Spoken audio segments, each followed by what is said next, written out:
We know the quick preview in Outlook is really useful, especially for the calendar. There is one for the people or contacts list, but how do you add people in it so that it becomes actually useful rather than just empty? Hi, I'm Michelle, a computer coach, here sharing tips and tricks for your everyday programs to make life just that little bit easier. Here I am in Outlook, and as you can see I'm in people or the contacts section.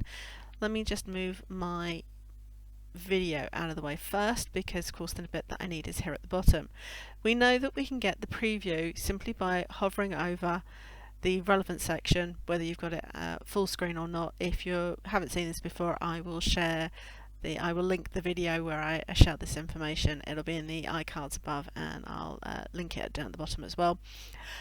But here in people, you can see it's completely empty. So how do you add people in?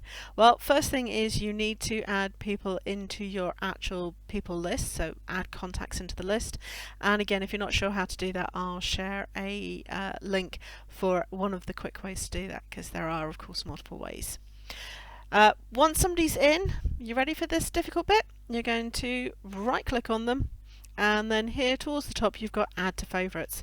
And actually it's as simple as that. Now when I hover over people, you can see that my contact is there and I can add as many as I want.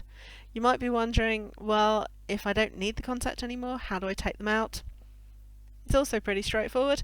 Here in the people list, all I need to do is right click, and you can see I've got remove from favorites. Quick tip, you have to do it through the favorites list. If I right click on my person, you can see that my favorite command has disappeared. So you do need to right click on the favorites in the list to see that removed from favorites.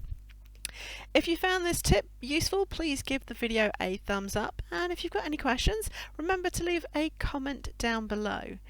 Other than that, I will see you next time. Bye for now.